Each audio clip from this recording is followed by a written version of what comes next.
के अध्यक्ष नरेंद्र गिरी की संदिग्ध मौत हो गई। प्रयागराज के बाघंबरी मठ में फांसी के फंदे पर लटकता हुआ मिला है उनका शव। घटनास्थल पर पहुंचे आईजी और डीआईजी समेत बड़े अधिकारी। मठ के लोगों से पूछताछ हो रही है। नरेंद्र गिरी के शिष्य से चल रहा था लंबे समय से विवाद। महंत गिरी की मौत के बाद से मिला सुसाइड नोट। सुसाइड नोट में आनंद गिरी का लिखा हुआ नाम मिला है। आनंद गिरी महंत नरेंद्र गिरी ने परेशान करने का आरोप लगाया है। उनके ऊपर इससे पहले भी लगाया था। अभी इन्वेस्टिगेशन चल रहा है। फर्स्ट हैंड जो आप लोग पूछ रहे हैं तो उनके सुसाइड नोट से और मौके की स्थिति से ऐसा प्रतीत हो रहा है। सर, दरवाजा बंद था, जब खोला गया दरवाजा अंदर से बंद था, टूटा हुआ था, जबकि वो सामान्य रूप से 3:30-4 बजे वो निकल जाते थे। और पुलिस को नरेंद्र गिरी के पास से मिला 8 पन्ने का सुसाइड नोट। सुसाइड नोट में कई लोगों के नाम हैं। सुसाइड नोट की पुलिस जांच कर रही है। हमें इन्वेस्टिगेशन हम कर रहे हैं और जो होगा आगे हम विवेचना से जो होगा हम आगे की कार्यवाही करेंगे। और इस संकट की घड़ी में मैं सभी से अनुरोध करता हूं कि आप लोग शांति बनाएं। महंत नरेंद्र गिरी के निधन पर बोले ADG law and order Prashant Kumar. Gate तोड़कर फंदे से उतारा गया शव। अनुयायियों ने महंत का शव उतारा। वहीं पुलिस ने सुसाइड नोट को लेकर खुलासा किया है। 8 पन्ने के सुसाइड नोट में लिखी है पूरी वसीयत। शिष्य आनंद गिरी से दुखी थे।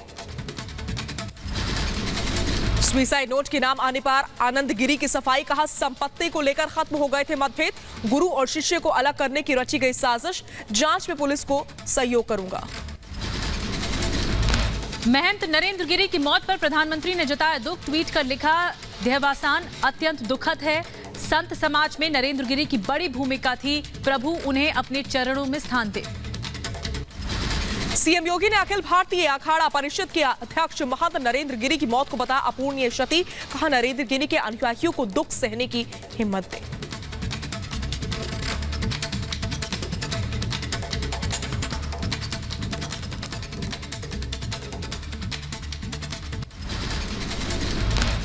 महंत की मौत यूपी के डिप्टी सीएम केशव प्रसाद मौर्य ने दुख जताया है। कहा जो भी मामला होगा सरकार उसकी पूरी जांच करवाएगी। से समाचार सुन करके मैं तो जैसे सुना हूँ, बैठा था यहाँ मैं लोगों से मिलने के लिए, मैं एकदम परेशान जैसा हो गया कि पूज्य महाराज जी समाचार सुन करके मैं बहुत दुखी हूँ। मैं ज़्यादा बात करना नहीं चाहता, लेकिन वहीं मध्य प्रदेश के सीएम शिवराज सिंह चौहान ने भी निधन पर दुख जाहिर किया। कहा सनातन धर्म के लिए जीवन समर्पित किया उन्होंने। ईश्वर आत्मा को शांति प्रदान करे। महंत नरेंद्र गिरी के निधन पर समाजवादी पार्टी के अध्यक्ष अखिलेश यादव ने दुख जताया। ट्वीट कर लिखा, संत समाज के लिए अपराणीय क्षति है। ईश्वर उनकी आत्मा को अपने चरणों में जगह दी।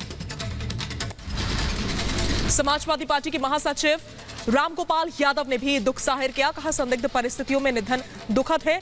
मौत के कारणों की जांच होनी चाहिए। महंत नरेंद्र गिरी महाराज के निधन के बाद संत समाज में गुस्सा है। महंत राजूदास और स्वामी चक्रपाणी समेत कई संतों ने दुख जताया है। जांच की मांग की। विश्व स्वास्थ्य संगठन के निदेशक और यूएनएन के प्रमुख ने अफगानिस्तान के कार्यवाहक कैबिनेट के प्रमुख मुल्ला मोहम्मद हसन अखुंद से मुलाकात की है। WHO के साथ तालिबान कैबिनेट की बैठक में नजर आया मुल्ला बरादर और कार्यवाहक विदेश मंत्री भी शामिल। अफगानिस्तान को स्वास्थ्य और अन्य सहायता देने पर हुई बात। विश्व स्वास्थ्य संगठन के साथ ही साथ UNAMA का एक प्रतिनिधिमंडल भी मौजूद रहा। मुलाकात के दरमियान मुल्ला मोहम्मद हसन अखुंद, मुल्ला अब्दुल गनी बरादर, मुल्ला अमीर खान मुत्तकी और अन्य तालिबानी अधिकारियों के साथ मुलाकात। अफगानिस्तान की स्थिति पर नाटो का बयान। नाटो ने कहा कि अफगानिस्तान में सिर उठा सकता है आतंक। जरूरत पड़ी तो करेंगे सैन्य कार्रवाई। आतंक का अड्डा बन सकता है अफगानिस्तान। तालिबान को नाटो की चेतावनी। हमारे बीच अभी भी कोई समझौता नहीं है। हम अफगानिस्तान में चुनौतियों के खिलाफ लड़ाई शुरू कर सकते हैं। अफगानिस्तान क्रिकेट बोर्ड ने एक नया मुख्य कार्यकारी किया नियुक्त। नसीब खान को बनाया गया मुख्य कार्यकारी। पंजशीर में तालिबान और नॉर्दर्न के बीच लड़ाई जारी है। पंजशीर में 12 तालिबानी आतंकवादियों ने आत्मसमर्पण कर दिया है। पंजशीर में तालिबानी आतंकियों की टूटी कमर। 12 तालिबानी आतंकियों ने हथियार और गोला बारूद भी मसूद लड़ाकों को सौंपे। काबुल के मेयर का नया फरमान, काम करने वाली महिलाओं पर लगाई रोक, कहा जो पुरुष नहीं कर सकते वो काम कीजिए। पंजशीर में तालिबान को करारा जवाब दे रहा नॉर्दर्न अलायंस, हामिद सैफी और साले रेजिस्तानी का नया वीडियो आया सामने, लड़ाकों का बड़ा हौसला। पंजशीर में तालिबानियों पर भारी पड़ रहे हैं मसूद के लड़ाके, रोखा जिले में एनआरएफ ने तालिबानियों को नुकसान पहुंचाया, कई तालिबानियों के मारे जाने की खबर मिली है। आईएसआईएल का नांगरहार प्रांत में तालिबान पर हमला, 35 तालिबानी आतंकी ढेर, कई तालिबानी आतंकी घायल, हमले का वीडियो भी आया सामने। अफगानिस्तान में कैश की भारी किल्लत है, रोजाना 1000 की तादाद में पैसे निकालने बैंक पहुंचते हैं लोग, लेकिन बैंक पे नहीं मिल पा रहा है, लोगों को एंट्री ही नहीं मिल पा रही है। पाकिस्तानी सुरक्षा बलों ने अफगान सीमा के कबायली इलाके में टीटीपी कमांडर को किया ढेर, उत्तरी वजीरिस्तान में तहरीके तालिबान पाकिस्तान का कमांडर सफीउल्लाह हुआ ढेर। तालिबान का एक और तालिबाना फरमान सामने आया है, उच्च शिक्षा मंत्रालय ने विश्वविद्यालयों के बदले नाम, नए नाम जल्द होंगे जारी। तालिबानी क्रूरता के बीच अफगानी बच्चों का वीडियो आया सामने, वीडियो में बच्चे तालिबानियों से अपने पिता को रिहा करने की कर रहे हैं अपील, जिला पुलिस थाने के मुखिया 17 दिन से तालिबान की कैद में। अफगानिस्तान के नांगरहार में ठप पड़ी है फैक्ट्रियां, कच्चे माल की कमी के चलते करीब 13 स्टील मिलों को बंद कर दिया गया है। अफगानिस्तान के पंजशीर का एक और वीडियो आया सामने, अफगानी लोगों के दिल में तालिबान का खौफ है, साथ ही खाने की कमी की वजह से अपना घर छोड़ने के लिए मजबूर हैं लोग। वादा करने के बाद भी तालिबान नहीं कर रहा सरकारी कर्मचारियों के वेतन का भुगतान, कुछ कर्मचारियों ने सामान बेचने का काम शुरू कर दिया है। अफगानिस्तान में तालिबान के कब्जे के बाद पैसों की खासी किल्लत, हर दिन बैंक के बाहर जुट रही है सैकड़ों लोगों की भीड़, बैंकों में खत्म हो गए पैसे। तालिबान ने एक हफ्ते के भीतर सिर्फ 20,000 अफगानी नागरिकों को बैंकों से पैसे निकालने की अनुमति दी है, बावजूद इसके बिना पैसे लिए वापस लौट रहे हैं अफगानी नागरिक। पेरिस में तालिबान के खिलाफ सड़क पर उतरे अफगानी नागरिक, नेशनल रेजिस्टेंस फ्रंट के समर्थन में लगाए नारे, मसूद से की अफगानिस्तान को आजाद कराने की मांग। तालिबान की क्रूरता के खिलाफ पेरिस में प्रदर्शनकारियों का हल्ला बोल, पोस्टर बैनर लेकर सड़क पर उतरे अफगानी नागरिक। अफगानिस्तान में लड़कियों की शिक्षा और सरकार में महिलाओं के काम करने के अधिकार के समर्थन में नारेबाजी, पेरिस में अफगानी नागरिकों ने निकाला विरोध मार्च। ईरान के इस्फहान में बड़ी संख्या में इकट्ठा हुए अफगानी लोग, तालिबान और पाकिस्तान के खिलाफ नागरिकों ने जमकर विरोध प्रदर्शन किया, महिलाओं के खिलाफ हो रही हिंसा पर भी आवाज बुलंद की गई है। अफगानिस्तान मसले पर भारत और अमेरिकी रक्षा मंत्रियों की बातचीत, अफगानिस्तान मुद्दे पर दोनों देशों के बीच चर्चा, करीब 20 मिनट हुई फोन पर बात। भारत आए सऊदी अरब के विदेश मंत्री फैसल बिन फरहान अफगानिस्तान के हालात पर चिंता जाहिर की, कहा अंतर्राष्ट्रीय आतंकवाद का स्रोत नहीं बनना चाहिए, अफगानिस्तान तालिबान को विश्व बिरादरी की चिंताओं पर करना चाहिए विचार। विदेश सचिव हर्षवर्धन श्रृंगला ने अफगानिस्तान के हालात पर जताई चिंता, कहा अफगानिस्तान में बदलावों के प्रभाव को लेकर भारत भी चिंतित है, चीन की दो टूक आपसी संबंधों के विकास के लिए सीमावर्ती क्षेत्रों में शांति जरूरी है। काबुल में चीन के राजदूत वांग यू ने तालिबान के शरणार्थी और प्रत्यावर्तन से आपको बता दें कि मंत्री से मुलाकात की है, कहा तालिबान को चीन की मदद जारी रहेगी, आर्थिक मदद करता रहेगा चीन। न्यूयॉर्क पहुंचे विदेश मंत्री एस जयशंकर 22 सितंबर को G4 विदेश मंत्रियों की बैठक में लेंगे हिस्सा, 26 सितंबर को सार्क विदेश मंत्रियों की बैठक में भी हो सकते हैं शामिल, बैठक में अफगान मुद्दे पर होगी चर्चा। तालिबान नेतृत्व से मिलने काबुल पहुंच गए कई नेता, अफगानिस्तान के हालात का जायजा लिया है उन नेताओं ने। अफगानिस्तान में लड़कियों के स्कूल पर पाबंदी को लेकर यूनेस्को यूनिसेफ ने जताई चिंता, कहा लड़कियों के स्कूलों को बंद करना मौलिक अधिकार का उल्लंघन। लड़कियों की शिक्षा को लेकर के यूनिसेफ और यूनेस्को की चेतावनी, लड़कियों की शिक्षा में देरी से वापसी भविष्य के जोखिम को बढ़ाने का करेगा काम। रूस की पर्म यूनिवर्सिटी में हमला, 18 साल के हमलावर ने यूनिवर्सिटी में ताबड़तोड़ फायरिंग कर दी, हमले में 8 लोगों की जान गई है। यूनिवर्सिटी छात्रों ने खिड़कियों से कूदकर अपनी जान बचाई, हमले में 6 लोग जख्मी हो गए। हथियारबंद हमलावर का वीडियो आया सामने, यूनिवर्सिटी परिसर में घूमता दिखाई दिया हमलावर। यूनिवर्सिटी का हमलावर छात्र पकड़ा गया है, हमले के बाद से प्रशासन ने यूनिवर्सिटी को बंद कर दिया, यूनिवर्सिटी में फर्स्ट ईयर में पढ़ता है हमलावर। सोनिया राहुल के फैसले को जाखड़ की चुनौती। सिद्धू के चेहरे पर चुनाव लड़ने पर जाखड़ ने जताया विरोध। ट्वीट करके कहा सीएम के अधिकार को कमजोर करने वाला फैसला। चरणजीत सिंह चन्नी के खिलाफ सुनील जाखड़ का बड़ा बयान। रिपब्लिक नेटवर्क से कहा पार्टी में चन्नी से बेहतर लोग कांग्रेस में मौजूद है। चरणजीत को सीएम बनाए जाने पर सुनील जाखड़ का इशारों में निशाना। कहा कुछ काले अंग्रेजों के प्रभाव में कांग्रेस, सोनिया गांधी और राहुल गांधी तक काले अंग्रेजों की पहुंच है। यहाँ पे एक काले अंग्रेज जो जिनकी छाया आज भी बीजेपी के ऊपर ज़्यादा है और कुछ उनका प्रभाव हमारे साथियों में जो जिनका मैं समझता हूँ सानिध्य राहुल जी और सोनिया जी तक है, वो जब इस किस्म की जाति पाति की बात करते हैं तो वो कांग्रेस पार्टी के सेकुलरिज्म के ऊपर बिंदु लगाते हैं। ऐसे पार्टी से नाराज सुनील जाखड़ ने ट्वीट कर साधा निशाना। कहा पार्टी में ऊंचे पदों पर बैठे लोग पहचान के आधार पर पंजाब को विभाजित करने की कोशिश में जुटे हुए हैं। अजवीर जाखड़ ने पंजाब किसान आयोग के पद से दिया इस्तीफा। सुनील जाखड़ के भतीजे हैं अजवीर जाखड़। चन्नी के सीएम बनते ही महिला आयोग की अध्यक्ष रेखा शर्मा ने चन्नी के खिलाफ की जांच की मांग। चन्नी पर महिला आईएएस ऑफिसर ने लगाए आरोपों को जांच किया जाए। दर्ज की थी महिला का बयान दर्ज करने की बात भी कही है उन्होंने। रेखा शर्मा ने सोनिया गांधी से भी की चन्नी के खिलाफ जांच की मांग। कहा महिला सुरक्षा के लिए खतरा है। पंजाब के मुख्यमंत्री पद से हटाए जाने की मांग की। शपथ ग्रहण के बाद पंजाब के नए सीएम चरणजीत सिंह चन्नी की चरण वंदना। कांग्रेस नेता राहुल गांधी के पैर छुए हैं उन्होंने खुद। पंजाब के नए सीएम चरणजीत सिंह चन्नी ने अपनी पहली कैबिनेट बैठक बुलाई। चन्नी ले सकते हैं कई बड़े फैसले संभव। एक्शन में सीएम चरणजीत सिंह चन्नी ने प्रशासनिक फेरबदल कर दिया। मुख्यमंत्री बनते ही चरणजीत सिंह चन्नी ने कैप्टन के 2 करीबियों को हटा दिया।